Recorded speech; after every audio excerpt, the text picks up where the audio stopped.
Okay, we are now recording. All right, so thank y'all for all being here this morning. My name is Hiro McMeekin. My pronouns are he, we, him, and his. I currently serve as the Director of Equity and Pathways under the leadership of Dolores Ali, our Executive Director. I'll turn the floor over to her and then I'll explain what we're doing here, okay? Excellent. So good morning. I will say, starting today with the Center's first GPS 100 series workshop for spring 22, made me think of this quote: anyone who stops learning is old, whether at 20 or 80. Anyone who keeps learning stays young. So I borrowed that quote from a man described as someone who was never satisfied and thirsty for more, Henry Ford. So I think of it as us being as a parent, that as educators, we want to learn more. We want more for our students by being here today. I am looking forward to this workshop, helping us to reflect or to learn about how the student experiences on our campuses help them to explore career and academic options that meet their pathway goals. As the director of the Success Center, I am honored to be participating in today's workshop with my colleagues across North Carolina, representing the 58 community colleges, our presenters, Dr. Paul Davis Jenkins and Dr. Hana Lahr, and the Director of Equity and Guided Pathways for the Center, Hiro McMeekin. There are many people who are responsible for today's session, but I want to be mindful of time. And I just want to say thank you to the system office staff, especially Gracie Davis, who helped with all of the background work, getting this set up and getting us here today, and the Center's advisory board for all their support and guidance, and as well as the guidance support of Central Carolina Community College. And lastly, to Hiro, who accepted a challenge to coordinate this spring's GPS 100 series. So thank you for the opportunity to bring greetings and to say good morning. And now, Hiro, I will turn it back over to you, and thank you tremendously. Yeah, no, thank you, Dolores. And again, I want to just reiterate my appreciation for Gracie for always keeping everything in line. And, we're just really thankful for her. Thank y'all for being here for our first of the spring 2022 GPS 100 series. As much as we would have loved to be in person, and I think a lot of us missed that. Unfortunately, just because we're still in this pandemic, and hopefully we'll get out of it at some point soon. But we're meeting virtually, okay? And so, but it does give us the opportunity to have more people involved that normally may not have been had the option to travel. So again, we're here, and so we definitely want to go ahead and get started because we want to maximize our time together. We have the esteemed pleasure of welcoming Dr. Davis and Dr. Hana, and so we'll go ahead and just turn it over, let them get started. We could read their bios and things like that, but you can read that on your own time. And trust me, there's enough out there that you can read about them and the work that they're doing at the CCRC and beyond, and just all the work that they have done for guided pathways to really help not only us in this space, the state of North Carolina, the country, of helping more students earn credentials. And so I'm really excited about letting them get started. And so we'll turn it over to them. Thank you, Hiro. I wish I were there. We wish we were there. Although Dolores says it's 18 degrees in northern North Carolina, so I don't know, but I still want to be there. I'm here with my esteemed colleague Hana Lahr, who's co-led the Guided Pathways research with me, and we're going to share this PowerPoint with you, and happy to talk with anyone afterwards. We are going to argue that in order to continue to improve student outcomes, and especially address equity, to improve, to create more equitable outcomes for underserved students, and to build back enrollment in the wake of the pandemic, that we're going to have to really reimagine, not just rethink, but reimagine the experience of students as they explore interests, connect with people, develop a plan, and gain momentum in a program of study that is aligned with their career and college options. We've told you everything already. So, and we're going to have discussion groups in your colleges afterwards. We'll have discussion after this generally. We'll have discussion groups by college for a few minutes at the end. We encourage you to, now I know you folks in North Carolina are very polite, but nevertheless, we encourage any kind of rebuttals, rants, anything in the chat while we're moving, and we can go through those afterwards. My first question for the chat, though, is which area of North Carolina has the best barbecue when I come down there next? I just need to know this. Sorry, I'm not trying to cause conflict. Next slide. You can tell I was an older brother. So Hana and I have been leading teams that are looking at the implementation of guided pathways in 120 colleges nationally.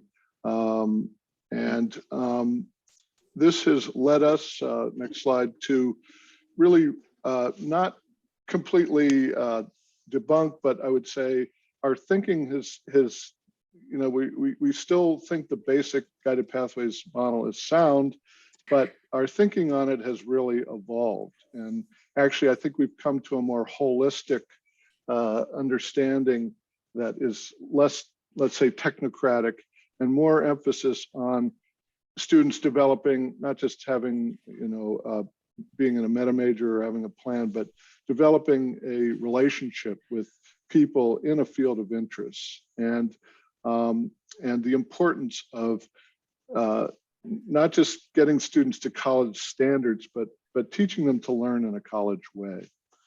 We've also noticed that next slide, that there are many colleges that have done a lot of planning around guided pathways, have done some isolated things, but maybe haven't been able to, as we say, go all in on guided pathways, really put it together. And then there are others who've done a lot of work and developed many of the pieces, maps and meta majors and redesigned advising, but again, having trouble putting it together. And so for the past couple of years, we've really seen that colleges that have been able to, go on it all in on guided pathways, or move from what might be called guided pathways 1.0 to 2.0, have really focused on this reimagining the program onboarding so that all students, not just the students who come to the advisors and seek them out or seek out faculty, but all students are helped to explore, choose, and gain momentum in a program of study. And a program of study ain't a program of study unless the student can see clearly that it leads directly to a job and or transfer with junior standing in a major in the student's field of interest. So the next slide. So why focus on onboarding? We've done a lot of research, next slide, suggesting that students who gain early momentum are more likely to complete. And this means not just earning a substantial number of credits in their first year or passing math and English, but also getting credit in a program momentum. And we've recently come out with research led by John Fink, our colleague, on STEMmentum, getting momentum of students interested in transferring in STEM. And we find that those students who get early momentum in STEM at a community college much more likely to transfer and get a bachelor's degree. Next slide. We've also done research, we're saying, well, but a lot of people say, well, so many of our students have been out of school for so long, or they come from really poorly resourced, schools in rural areas or inner cities. They're not ready to have momentum. Our research suggests that that ain't so. In fact, this is from a study that, again, John Fink and Maggie Fay and Yushin Lin, our colleagues, did in Washington, showing that early momentum benefits all students, but especially benefits Black, Latinx, and low-income students. The very students that, probably for all the good reasons, we're saying, you take it easy, so you should take it slow, take your time. And these data suggest for these students especially, if they get momentum, they do really well in terms of completing a community college degree and transferring and getting a bachelor's degree. The problem, however, is that, next slide, too many of our students and don't get early momentum. In fact, nationally, over 45% of our students are gone from higher education, not just from the college that they started with. Of students who started in a community college, 45% gone, and over half of our underserved students, especially students of color, low-income students. This is Department of Ed data on full-time versus part-time. But even among full-time, we're losing 45% of our students in the 40% of our students in the first year, and over half of our underserved students. So they're gone, and they don't have a chance to get on a program of study. Next slide. Even for students who stay, we find that many of them, this is the key question, where does my program lead? We talk to so many community colleges students and say, well, how much longer do you have to go? And where is this leading you? And they're like, well, I've been here 3 years, and I've finished my dev ed classes, or I've finished some classes, but I really don't have direction. And sometimes when we do focus groups with students, the students will advise each other. But the question is, do students have a clear idea? Do they have a plan of where their programs lead, not just to completion, but to employment and further education leading to employment in a field of interest? Next slide. So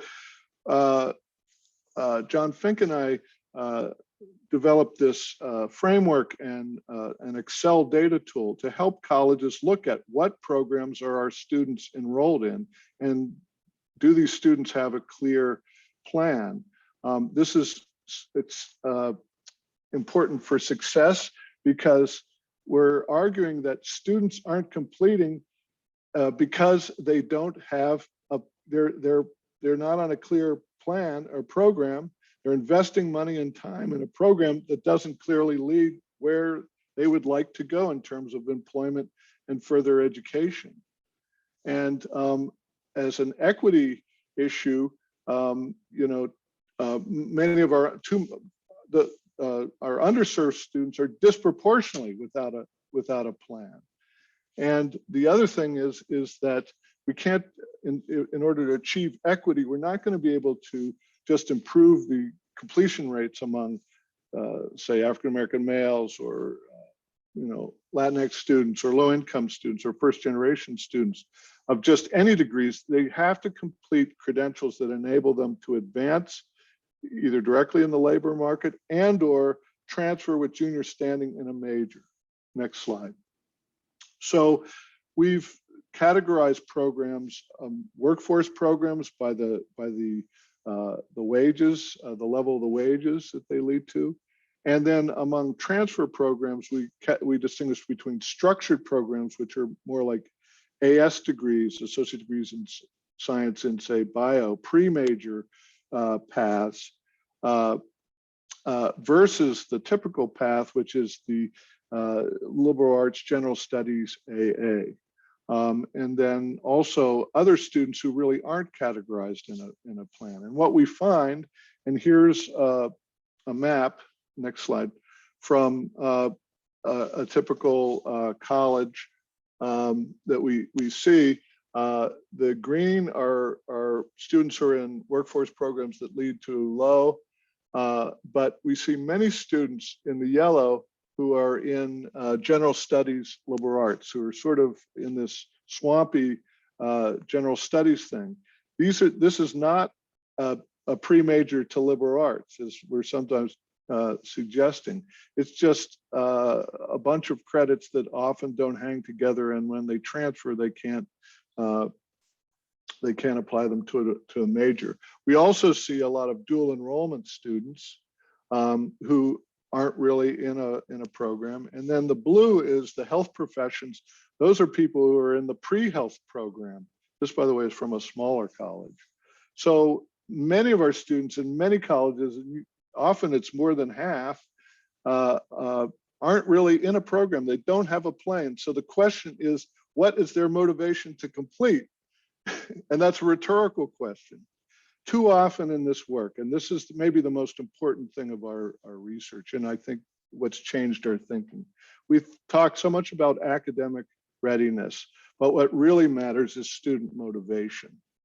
And you'll hear this from Hana's discussion, the solution. Next slide. So not only are a lot of credit students not on a path, but we got a ton of non-credit students, especially in North Carolina, which has robust adult basic education and adult basic education and non-credit workforce, which you guys do a lot of. We find very few students make the transition from one to the other. So our enrollments are tanking, and we're saying, where are the students? And we're saying they're on your campus. They just don't have a plan, a direction and a plan and the support to motivate them to complete. Next slide. So, so I encourage you to look on the website and have your IR people crank out use that Excel sheet or your own tools to look at what programs they're in.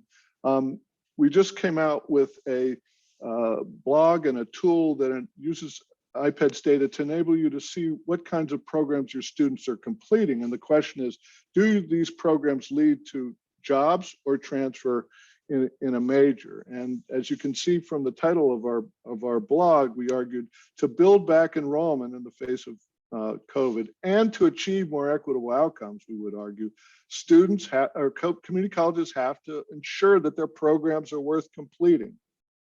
Right? Next slide. So I encourage you, Hana will put in the link to this blog and tool. Next slide.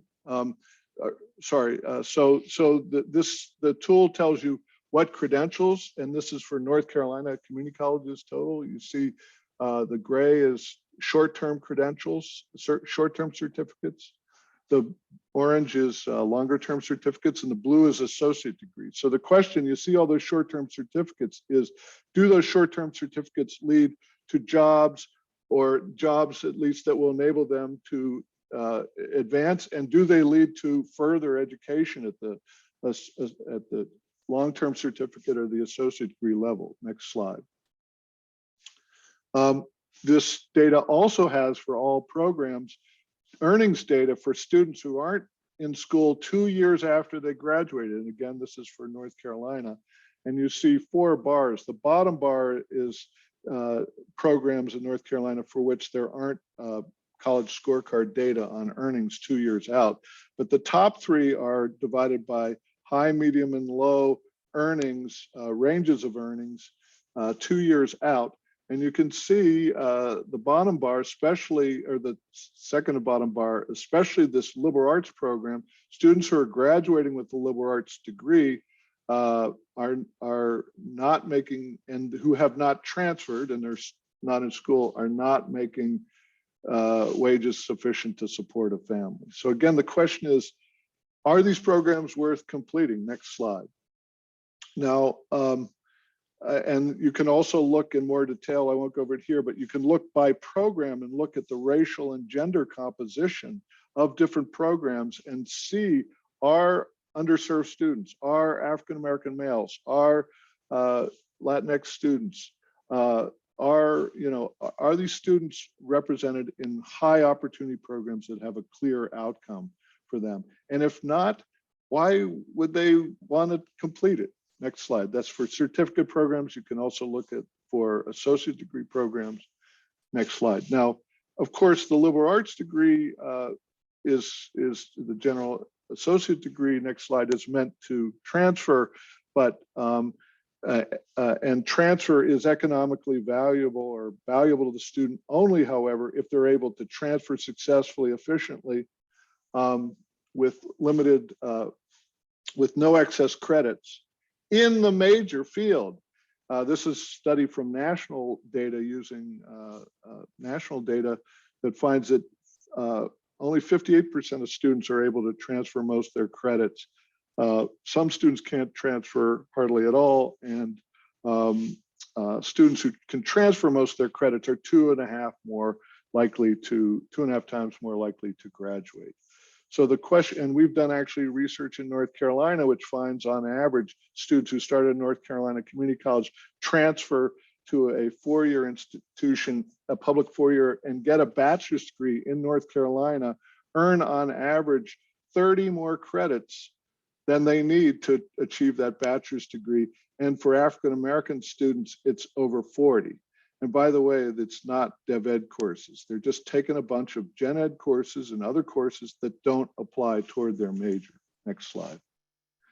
So the tool I wanted to mention also enables you to compare your own degrees with public four-year institutions to which you transfer. And this is for North Carolina total, comparing the community colleges with the, on the top, with the bachelor's degrees, the associate degrees given by community colleges at the top and the bachelor's degrees given by universities on the bottom. And you can see in these two bar graphs on the left that 52% of your degrees are in these general AAs, whereas only, 18%, some small percent of bachelor's degrees from the public universities in North Carolina are in liberal arts. So the question is, are our programs enabling students to transfer in their major? Next slide. So I don't need to tell you that COVID's hurt our students and it's hurt our faculty, it's hurt us bad, and it's hurt our enrollments bad. Enrollments are down all over the country, and North Carolina is no different. Next slide. But as we've pointed out, we've been losing enrollment in North Carolina community colleges for the decade before COVID. This is also available online. You can look for your college and state. These are enrollments in North Carolina by sector. The blue is the community colleges, the red is the public four years, the green is the privates, the yellow is for profits. But as you can see, since 2010 or 11, the community college enrollment has been tanking.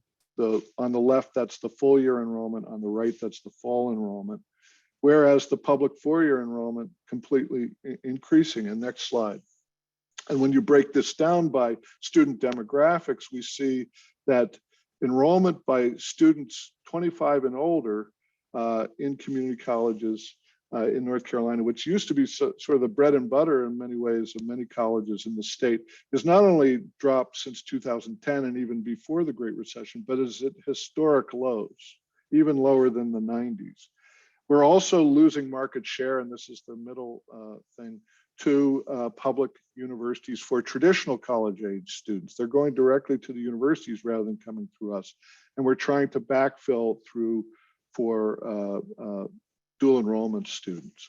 We've also lost Black students and white students. Black students are also, again, enrolled at numbers that they were in the 1990s. And as far as I know, the African-American population in North Carolina has not declined. Next slide. So in order to address these enrollment issues, we're going to have to retain more students. And the way we're going to retain students is to help them enter and explore options, get excited about a direction, remember motivation, and build momentum in a program of study that is aligned with their interests, strengths, and aspiration. This is how we're going to build back enrollment post-COVID. It's also how we're going to achieve better outcomes for students generally, but especially for underserved students. So this is our question here, and I'll turn it over to, since I'm so good at raising the problem, I'll turn it over to Hana to suggest how we think you can answer this question in your colleges. Thanks, Davis. All right, so I'm gonna present talk a little bit about a new model that we've come up with that's based on our research that's designed to help you think about how to reimagine the program onboarding experience. But before I do that, I just want to ask you to think about this question or these questions for a second. And if you could put your responses in the chat, I think it would be helpful to share a little bit about how you chose your college major and what experiences and or people had a big impact on that decision. So if you could just think about this for a second and put your response in the chat. I'll just pause for a second while you do that.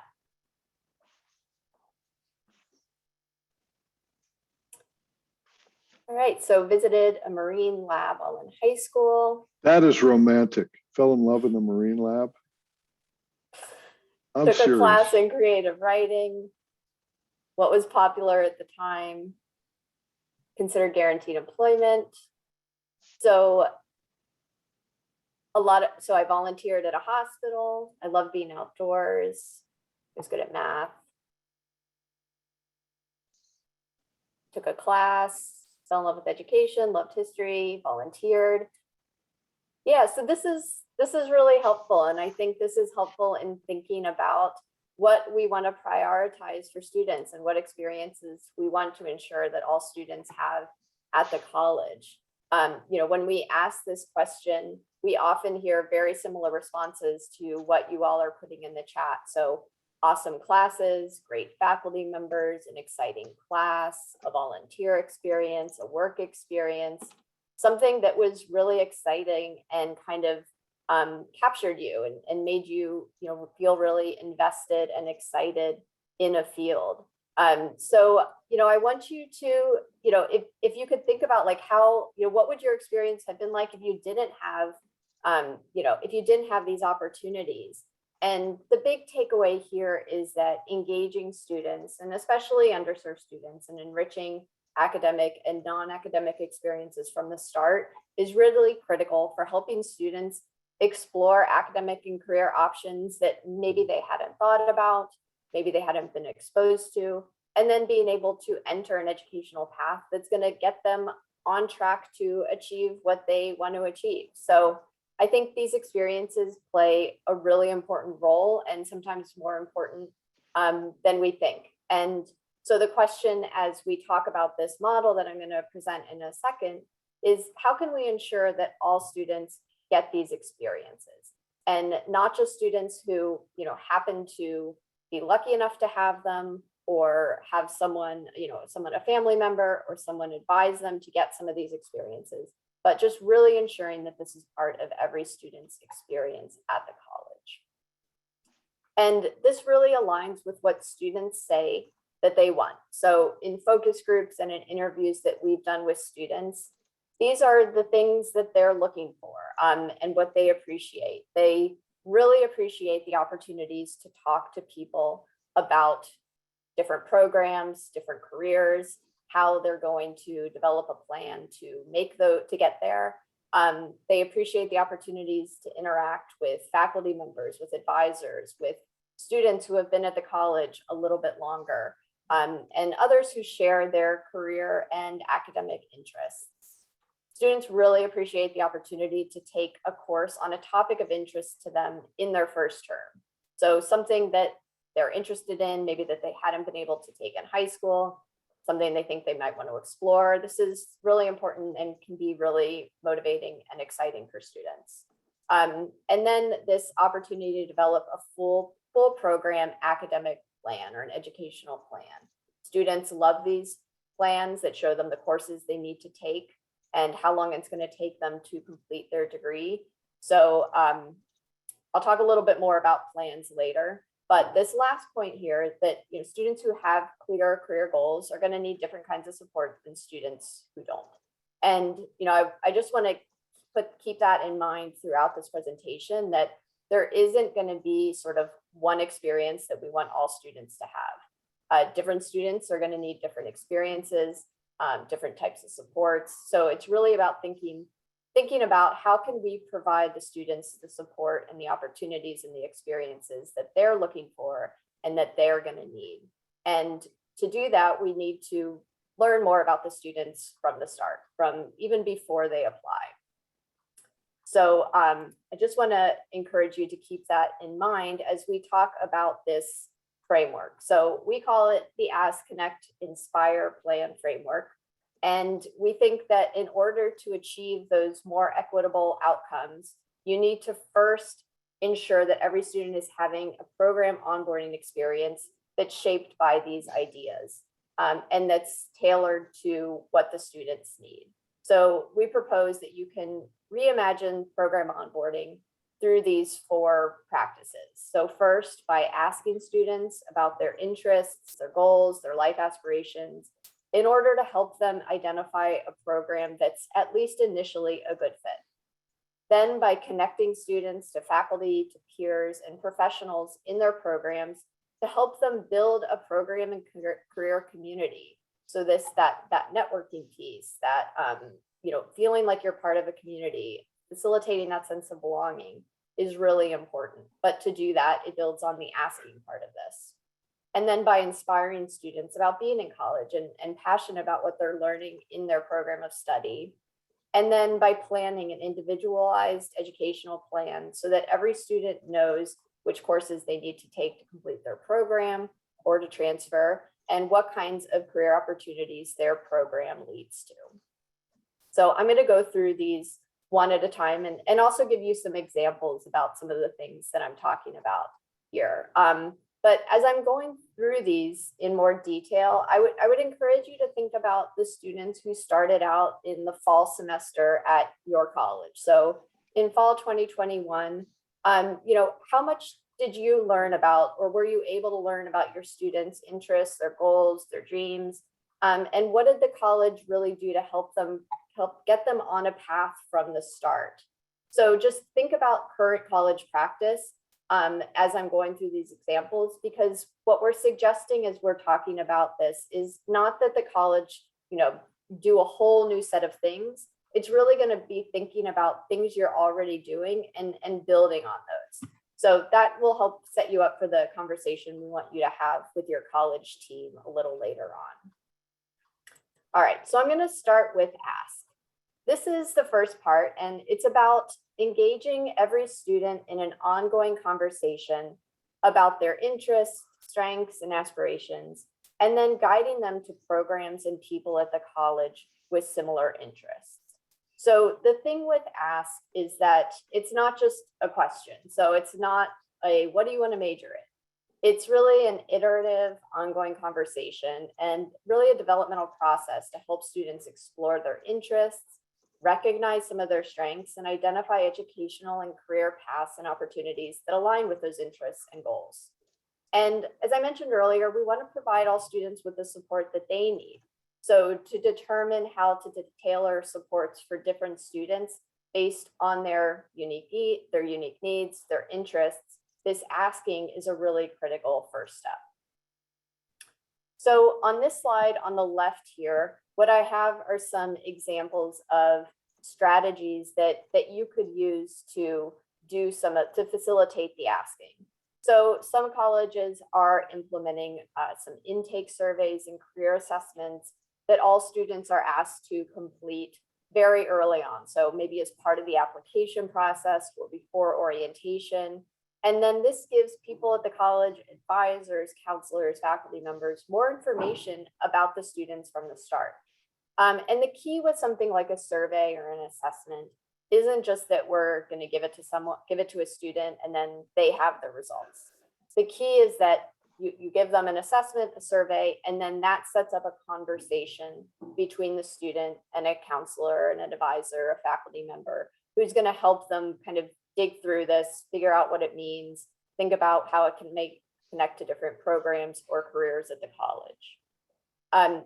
Surveys like this, talking to students earlier on, trying to learn more about their interests and their goals, can also figure out which students need additional advising because they might be a little more undecided about their goals. So just because a student picks a program on their application doesn't necessarily mean that they're really decided or really feel a connection with that program. So it's really about talking to the student, even students who seem a little more decided, to determine, to ensure that it's a good fit, that it does align with their interests and goals. And then this will also help identify the students who might need a little more support and a little more time to talk about programs and careers and their goals. And then a key thing here is starting this process early. So if you're working with middle school students, if you're working with high school students through dual enrollment, it's an opportunity to start this conversation early. And it's not to say that an 8th grader, 10th grader is going to pick a program and stick with it and pick their career and stick with it. But it's more about helping them think about different directions, helping them try out different fields, different programs to see how they do feel about it. So it's the earlier we can start this, I think the better. And then on the right here, what I have are some questions for you to consider as a team a little later on. So thinking again about current practice at the college, how are you currently learning about students' goals, interests, their strengths, their aspirations? How is your college currently supporting students' academic and career exploration process? And how are we exposing students to different opportunities and career paths? So next up is Connect. So Connect is about helping students connect with others in their program area, including not only faculty and advisors and other staff members, but also peers, alumni of the college, and employers. So connecting really gives students real world insight into programs and careers to help them make an informed decision about their path. It can facilitate a sense of belonging and community within the college, and it provides students with an opportunity to start building an academic and professional network. So on the left here, I have some strategies again for connecting that can be scaled, but also personalized based on students' interests. So you might want to structure orientation around meta majors or career communities.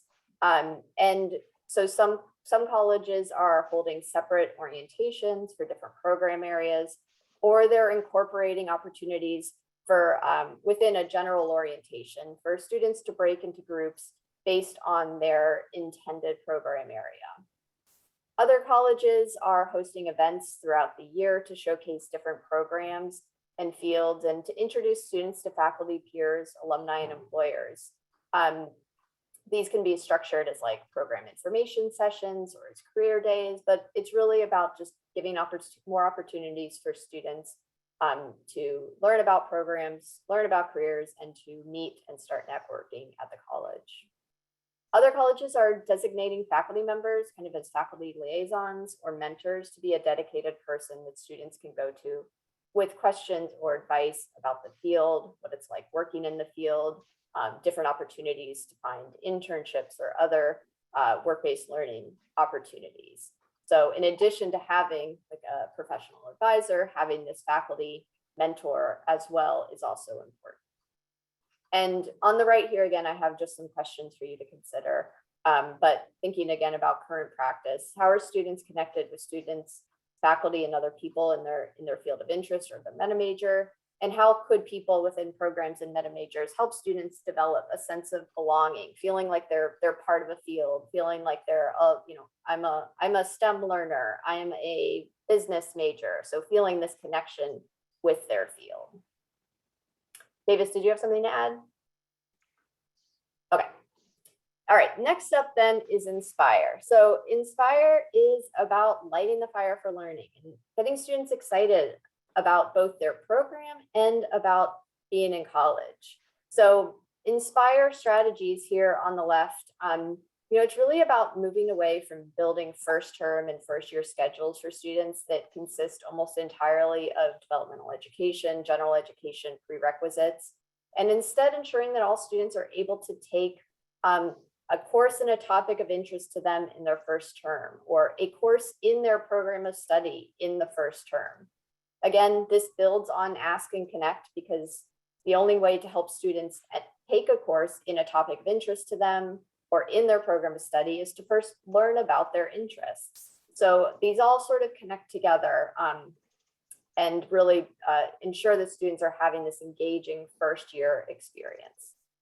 Another way to go about implementing some Inspire strategies is demonstrating within courses the relevance of coursework to real world issues affecting students and their communities through things like service learning or other project-based learning opportunities. Sparking interest early by providing active learning opportunities, hands-on lab experiences, and providing professional development for faculty is really important, and especially for those teaching introductory courses. So in order to inspire students, we have to also think about inspiring and supporting faculty. So there are many components of Inspire, and I just want to talk about this one a little bit more because it's one that we tend to get a lot of questions about. So I think it is one of the ones that's a little more difficult to implement compared to Ask and Connect, which they feel a little more concrete. You're probably doing a lot of things on Ask and Connect already that you can really build on. But I want to talk a little bit about Inspire because we see it as being really critical for helping students build their confidence as learners. So thinking about the courses that students are taking in their first term, they're really important, and they can help to define the college experience for students. It can facilitate their exploration of their interests, can build their confidence as learners, which research indicates is really a key factor in college success, and can demonstrate the value of investing in higher education. So again, this first term, this first year is really important. Davis presented some data showing how many students leave higher education entirely by the start of their second year. So that's why we're really focusing on this first year, and how can we help students feel more engaged in their program, in their college, in this first year, feel more connected to this field, to the college, and then that will hopefully increase retention and then completion. And then just a little bit more on how to engage faculty as in the Inspire practices. But you could form faculty inquiry and action teams by meta major or by career community to identify what could be the Light the Fire program foundation courses, and how could we provide support for faculty to teach these courses. Could also develop communities of practice around things like incorporating active and experiential learning opportunities, more equitable syllabi, and equitable grading and assessment practices. And then finally, we have plan. So this is about helping every student develop a full program educational plan that shows them a path to their goals. And so these educational plans are really important. They build on the program maps that a lot of you have probably made. And you've probably done a lot of program mapping. And as most colleges and most people realize, like, the maps are helpful because they kind of lay out program requirements, but very, very, very few students are going to follow the map as it's laid out.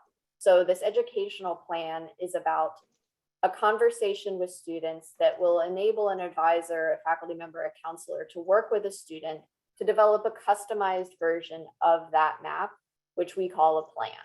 So it's going to have a couple of key characteristics, which I'm going to go over here. But really, plans are usually developed either as part of first term advising or as part of first year experience courses. And they're built to cover an entire program, so through completion. They're based on these program maps, but customized for every student. And they're customized in a number of different ways. So one example is that different students are going to take different number of credits a term. Not every student is going to take 15 credits a semester. Not every student can or should take 15 credits a semester. So, but if a student wants to take 6 or 9 or 12 credits a semester, they're going to see what their path is. They're going to see how long it's going to take to complete their program. And that way they have all the information and they know what they're going to be doing next term, next year, and they just can see it. And we hear from students how kind of reassuring this is. It makes them feel a little more secure that they know that there is a plan, it is a path. It feels almost like a contract between the student and the college that I laid out this plan. If I follow this plan, the college is going to provide these courses that I need when I need them, and I'll be able to complete this program on my timeline. They're also customized to maybe if students are planning to transfer here or there, they might have slightly different requirements. So it's going to include that as well. The plan should be easily Maddie accessible. from AB Tech was talking about how they do it in Excel. which I love. You don't need a fancy ERP. I mean, if you have it, that's great, but you can do this in Excel, the students just as well. So way to go, AB Tech.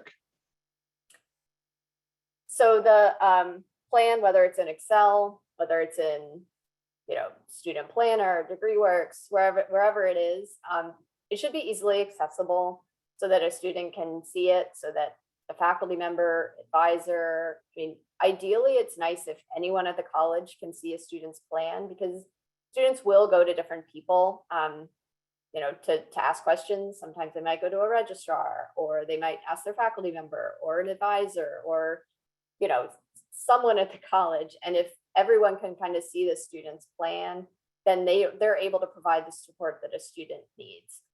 It also helps on, sending students here and there. Well, I don't have that, you should go over here. So it's really helpful to be able to support students regardless of who they come to for help. The plan should be regularly monitored and updated. Plans are definitely going to change. Students are going to decide they want to take different classes. They're going to withdraw from a class. They might need to add a class. So they're going to need to be updated over time. It's not that like once you have a plan, students are not going to deviate from the plans, but it provides something to talk about and to update. So it's not that every time a student comes to register for their next semester, they're seeing someone, that person's running a degree audit, and then it's sort of this like in the moment planning for the next term. Instead, it's looking at the plan, seeing what the student has done so far, seeing what their current plan is, and then adjusting it as needed. And ideally, and this is sort of next level, definitely like a Guided Pathways 2.0 practice, but tying this to scheduling and registration is really important. And if there are ways to do that with your systems, that's great, so that a student has a plan and then they can just register for the courses on those plans. That's ideal, but if you have plans in Excel, it is still much easier for a student to then look at that plan and then go online and register for those courses. So just to start to wrap up here, we do want to ensure that we're placing equity at the center of this Ask, Connect, Inspire plan framework.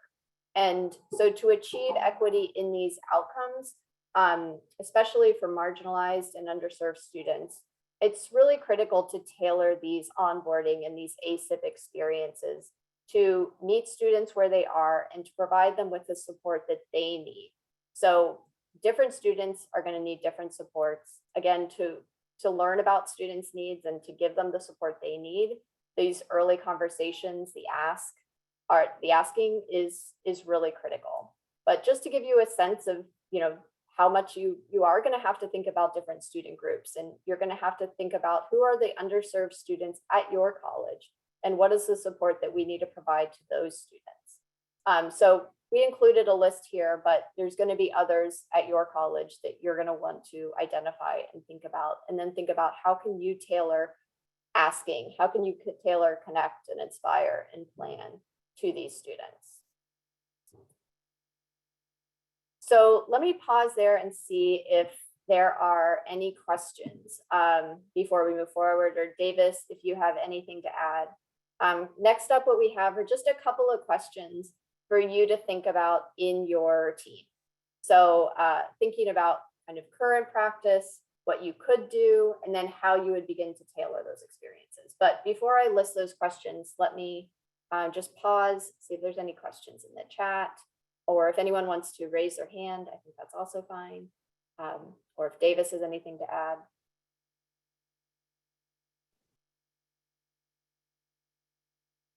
This isn't just the right thing to do with equity. This is our competitive advantage in this very competitive environment for enrollment in North Carolina and elsewhere is the connections and the teaching. The connecting and inspiring are the most important of these two things, but you can't do connect without asking. And the plan, really, the students need that. We shouldn't be taking their money, but just to the act, too many of our students, most students have never been asked, what are you good at? What do you like to do? What do you see yourself doing? Oh, you're interested in drones. You need to go talk to Professor Blunt. He's the major drone nerd. They're usually told, based on standardized tests and other bogus measures, that they're not smart enough for college, and that's just really, it's just not the case. So we're turning away talent, which is the worst thing, but we're also turning away enrollments, students who could really succeed if we connected them and inspired them. So Davis, if I could just fortify what you're saying, I think it was Asa Hilliard that said that we have to stop asking students, how smart are you, by looking at like their GPA and test scores and things of that nature, or just trying to figure out where that, and then start asking them, how are you smart? And so we could use that asset based approach, where we can start like really just bringing it out of them instead of making them think through like what they might not know. That's what I'm saying. That's what we're saying. And the fact that no one's probably asked them that, or few people have, in fact, just the opposite, that connects them to you, your college, in ways that, no university, no online Vulture with their fancy ads and stuff is going to be able to. Definitely. College that we've worked with said that, when students used to first enroll at the college, the first question anyone would ask them is, are you credit or non-credit?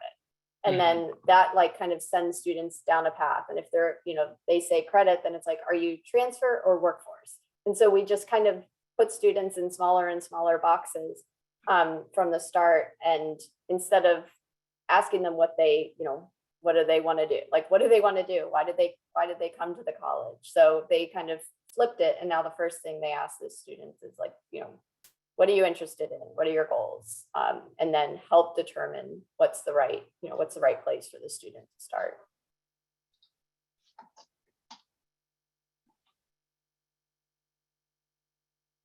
So are there any other questions, anything people want to ask? And please, we have these national experts here. So, please don't be afraid to ask these questions now. You're probably not the only person thinking these things, okay, or wondering. So, please jump out there, ask your questions while they're here, so we can, just get the most out of them, because, they could be a million other places on this planet, but they're here with us right now. There's a lot of good work in Ask, Connect, Inspire plan going on throughout North Carolina. AB Tech mentioned that Excel plan. We've featured in institutes that we've done workshops, the work at Central Carolina to rethink, assessing students from the start and having that conversation about what you're good at and then connecting them to programs and people. So, we may be considered experts. We think the expertise is really in North Carolina and at your own college. But the issue that we got to do, and what we got to do now, because we have faced an equity imperative, we face an enrollment crisis, we got to figure out how to do this together within institutions and then across the system. So that's why these questions here, we think really need to be asked within your colleges across the system, and start sharing the good stuff you guys are already doing. We know, we've seen so many examples. Stanley College has great onboarding. We've just heard, through our travels, lots of things. So There's a question about how a college has been able to engage faculty. So faculty, the way colleges are engaging faculty is within your meta majors or within your fields in two ways. First is focusing on connection and working with the admissions advising to help design that connection, and really asking, how can we recruit students, if you will, or connect with students coming in or who are already enrolled who might be interested in our field. Then putting on signature events that really inspire students. Jackson College did one in liberal arts where they had a tattoo artist, a attorney who writes poetry, people whose lives have been transformed by liberal arts, do a signature event, and other faculty were there. We were talking to a welding and a bio faculty member who just said, this blew me away. And we got to do this for welding, which is easy to light the fire because you got actual fire, and biology. You know, you got all kinds of interesting stuff going on in biology, sometimes not so. So in other words, this is about connecting early on. The second thing they can do is pick the light the fire courses, working with maybe gen ed faculty. We know you can't take a nursing course right away necessarily, but you can take a sociology course or a psych course, or a history course that has at least some, focus on that. And then also working on these key gateway courses, not just math and English, but anatomy and physiology. So helping design and getting involved in the connection process, even though the advisors and others admissions will, and marketing will implement it. And then really working together as faculty to design and support the faculty teaching these light the fire courses, because it sounds easy, but it is not. That's what we've seen works, and that's what faculty are best at. And we've seen once they get going on this, the culture has changed because they're really into it. The other thing I've heard is some colleges to engage faculty is, helping them, kind of reflect on what brought them to the field initially. Like, what is it that made them excited to be in that field, and thinking about how they can share that with students, and try to, share how excited they were to be in this field, are to be in this field, to teach in this field, and try to, share that with students.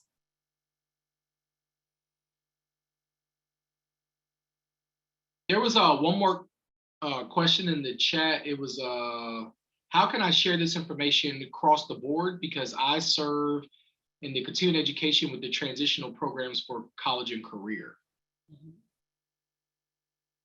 Do you want to show them the workshop and the institute? We can come back to these questions.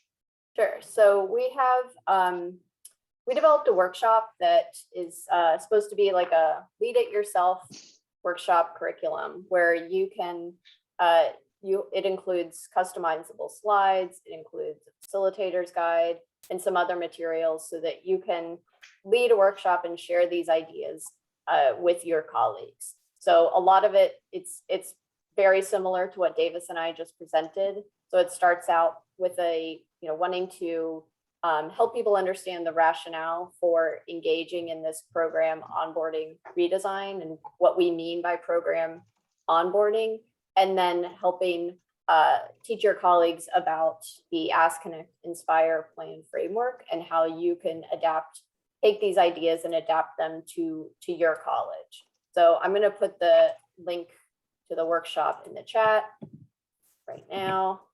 So that's one opportunity, and there's a little form we ask you to fill out to download the materials. So if you do that, we can reach out to you if you have any questions. You can also feel free to email me and Davis if you have any questions. But the workshop, the slides, they're designed to be customizable, so you can add in some of your college's data, which I think is really important for making the case and engaging people in a discussion at your college. So that's one opportunity to kind of take this conversation back to more people at your college. And then a second thing is we're doing this institute this summer. It's a 2-week virtual institute, and it's free. It's for teams from community colleges, where we're spending a lot of time talking about this program onboarding redesign model and thinking about how can you engage in this work at your college. And so we'll use some data, and then it includes a lot of team time for planning and discussion. That's also on our website. I'll drop the link in the chat.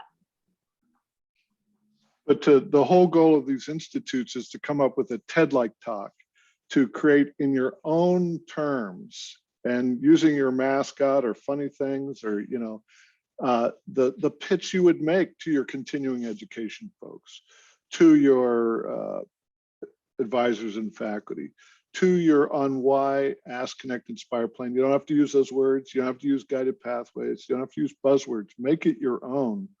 And that's how you get people involved in this. You know, by expressing these ideas in your own terms and humor, you get extra points for humor.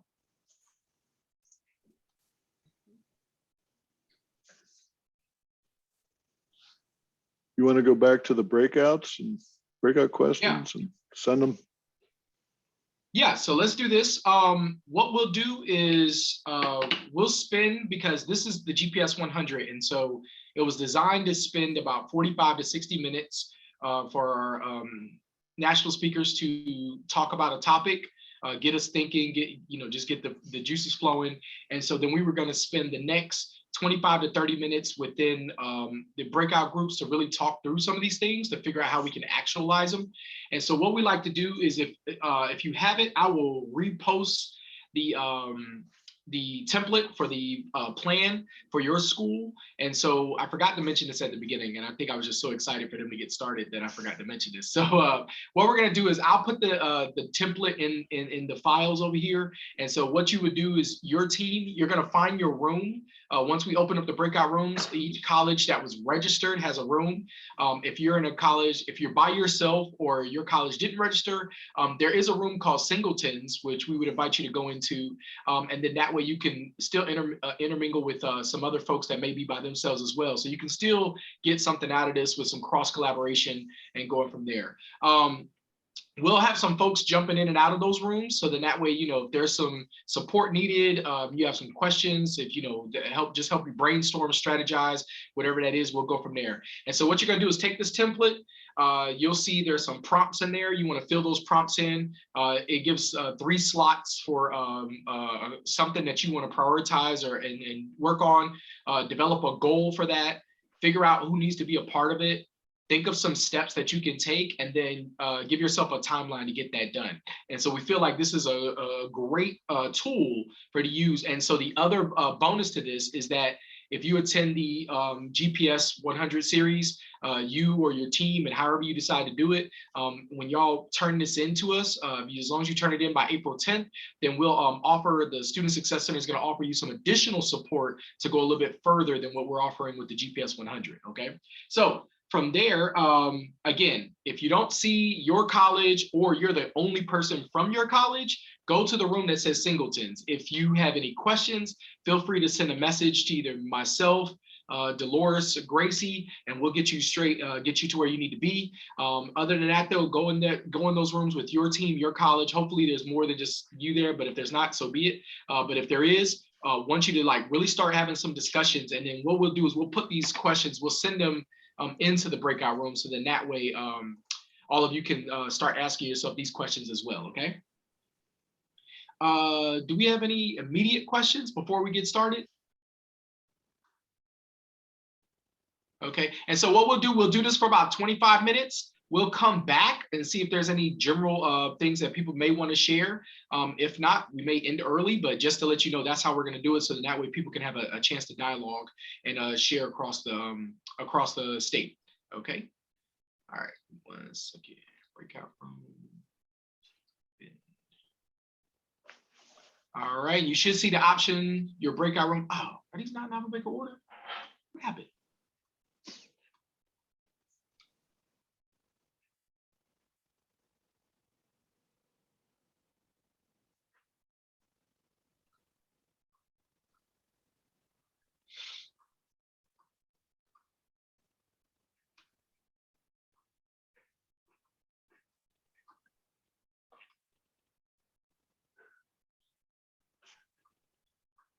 I can see them, Jairo.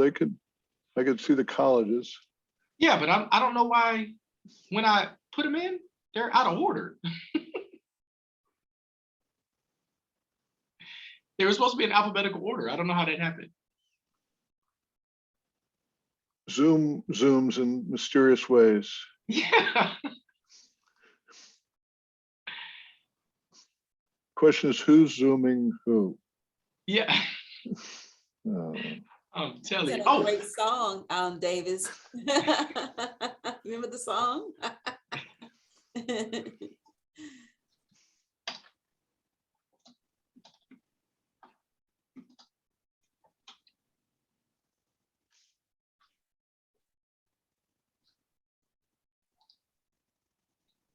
and let me, where is the, did I do, oh, no, it's over here.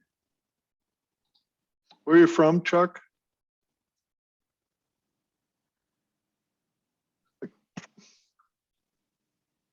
I'm at McDowell Tech. Excellent. Appreciate That's your great. comments.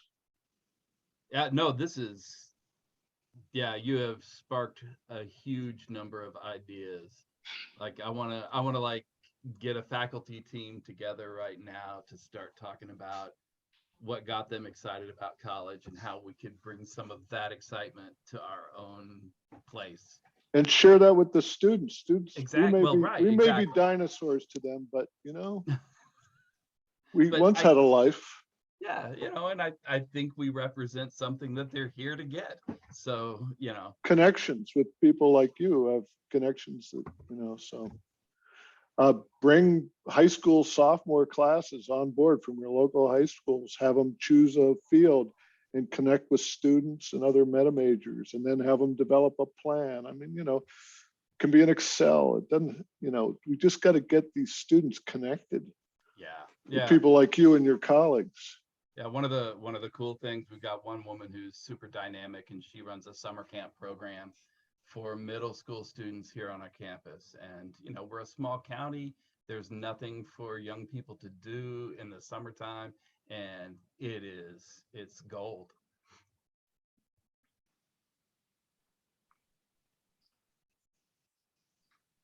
And so for all of you that are still here, are you having trouble finding a school? I know there's one person, the person with the ocean picture, he's fine. But everybody else, are you having trouble finding your school, or any other issues that we can help you with? I'm not seeing how I was supposed to get to my breakout room. Oh, it should have been, what, I don't think I have a room for McDowell. So what I'm gonna do is Okay. I'm gonna put you with the singletons for now, okay? Okay. Yeah. All right. Thank you for putting me there, because I have not yet seen how to get there. Okay, I got you. Let me, Thank you. where did I put it? There we go. Did it pop up?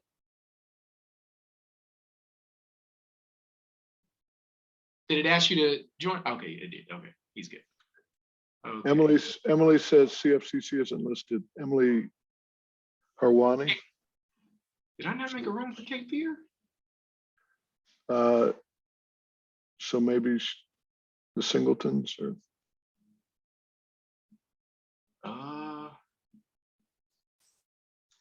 You got to fear those Cape Fear people, Hiram, man. I'm glad I didn't screw up on this one.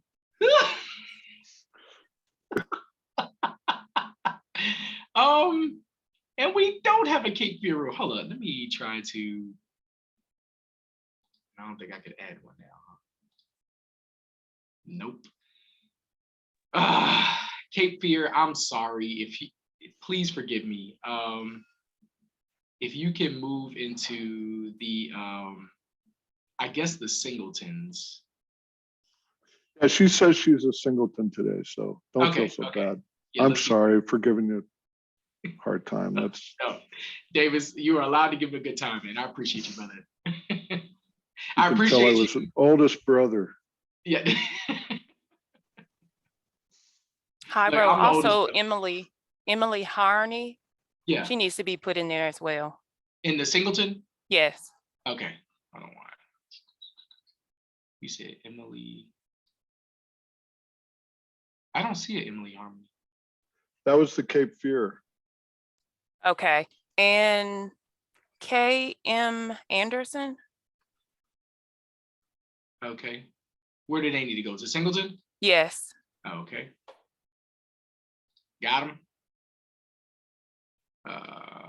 Let's see who else is here. Laura or Lynn, do you have a room preference? You can use the chat or unmute yourself.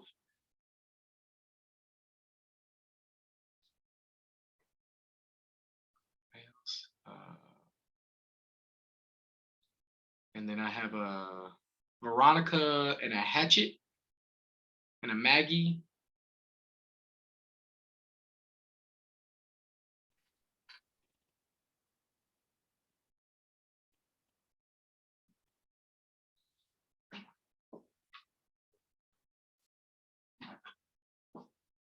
So Lynn, Laura, Maggie, Veronica, and Hatchet, do y'all have trouble getting into a room? Are you having any issues?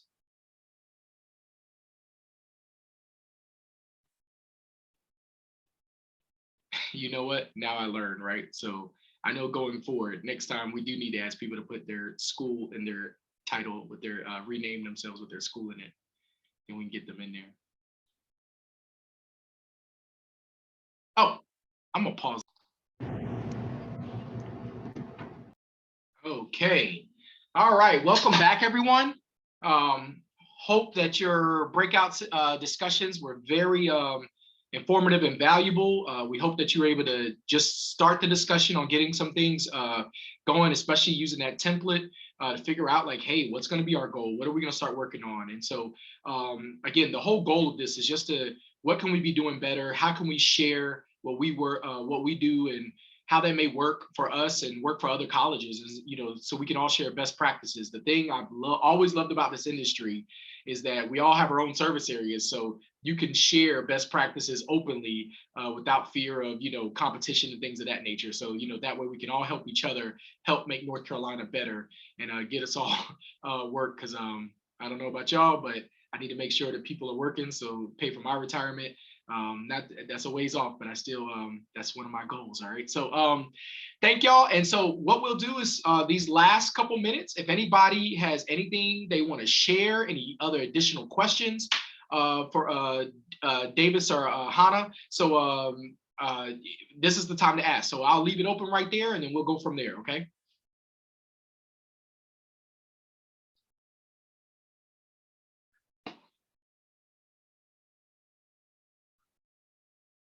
And you can raise your hand, use the chat, you know, unmute yourself, jump right in. If there's anything that folks, you know, want to share, any epiphanies they may have had with their team.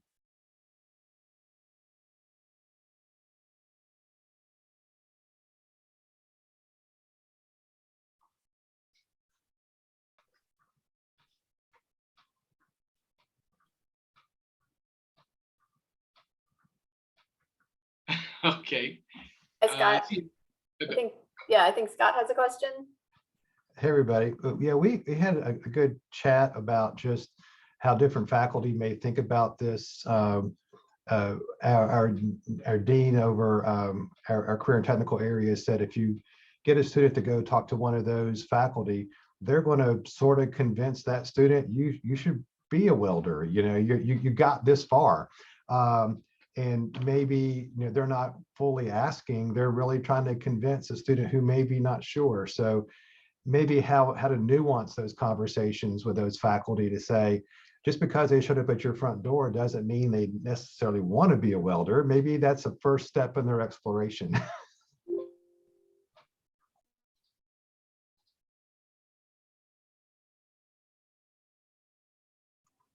I'll just say out loud, I put it in the chat too, that the Singletons had a really good conversation about how to do the ask, and looking into, you know, some of the ways that using career goals can be a useful way to bring students in. We would, Hana put in the chat before the breakouts, we would encourage you to start doing the asking, especially, even sort of, doesn't have to be full, but do some asking before the fall term. You know, get some high school students on and connect them with your faculty, your students, in fields they think they might be interested in, just to start checking. There's a lot you can do, and, you know, I think it will help with your enrollment in the near term, and that will hopefully snowball. Oh, sorry, go ahead. Mighty just- singletons, that's what I was saying. I was just going to add that we've talked to a college who, in order to do the ask and to kind of bring everyone into that process, they developed a list of just like 5 questions that anyone could ask students, so that everyone sort of has this tool and feels like comfortable doing this initial ask, which I think is a great idea, because we don't want to say like, okay, well, only, you know, admissions recruiters are asking or advisors are asking. Like, everyone can ask. And I think that's part of making this an ongoing conversation as well. But giving people the tools, and in this case, kind of the questions to start that conversation, I thought was a really great idea. Maintenance people, departmental secretaries, librarians, everyone, not obviously the faculty and the advisors, but we're talking to everyone. And don't, you know, just sort of, you know, you don't have to ask them all, but just sort of, and then convene all these people in a sort of a researchy way. And what did you find? What are the patterns? How did it differ when we talked to like an adult student versus a dual enrollment? Just starting to have these conversations is what gets this, going to get this going.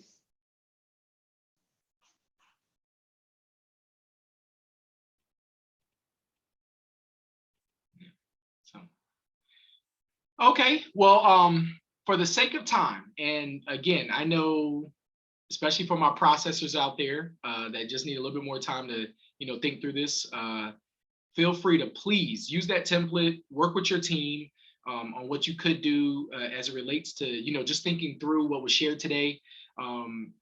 The presentation, it will be sent to you. The recording will be sent to you. So for everybody that registered, we'll get both of those out to you. If there was a member of your college or your team that wasn't able to attend, you know, maybe get that to them, have a conversation, you know, let's build on what we were able to get today.